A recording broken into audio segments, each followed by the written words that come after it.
Hello friends, आज की इस वीडियो में हम देखेंगे किस तरह से आप Xiaomi Redmi के मोबाइल में साउंड या फिर स्पीकर प्रॉब्लम को फिक्स कर सकते हैं। तो दोस्तों, अगर तो आपके Xiaomi के फ़ोन में आपको साउंड का प्रॉब्लम है, साउंड बिल्कुल भी नहीं आ रहा या फिर लो वॉल्यूम प्रॉब्लम फेस कर रहे हैं, तो जस्ट आपने कंप्लीट वीडियो देखनी है और वीडियो स्टार्ट करने से पहले चैनल को सब्सक्राइब कर दीजिएगा। तो चलिए वीडियो को स्टार्ट करते हैं। तो Xiaomi या फिर Redmi के फ़ोन में स्पीकर प्रॉब्लम फिक्स करने के लिए simply first of all just आपने सेटिंग्स में चले जाना है। तो यहाँ से हम अपनी सेटिंग्स को ओपन कर लेते हैं और सेटिंग्स में आपने थोड़ा सा नीचे आएंगे तो हमारे पास यहाँ पे ऑप्शन है ऐप्स का। जस्ट आपने इस ऐप्स के ऑप्शन पे क्लिक कर देना है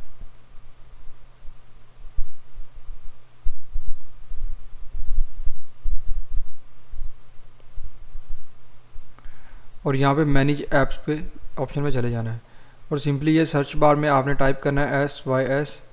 तो यहाँ पे हमारे पास सिस्टम लॉन्चर की ऑप्शन आ जाएगी। तो सिस्टम लॉन्चर को आपने ओपन करके यहाँ से इसका डाटा जो है वो क्लियर कर देना है।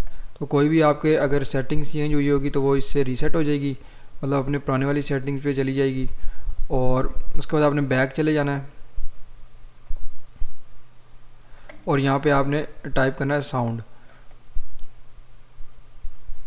और ये जैसे हमारे पास साउंड का जो ऑप्शन आ रहा है इसमें आके आपने इसका भी डेटा क्लियर कर देना है और ये सब करने के बाद आपने अपने मोबाइल को रीस्टार्ट कर लेना है। तो इससे आपका जो है प्रॉब्लम फिक्स हो जाएगा। और वीडियो को लाइक और चैनल को सब्सक्राइब ज़रूर कर दीजिएगा। मिलते हैं किसी अगली वीडियो में, तब तक के लिए अल्लाह हाफिज़।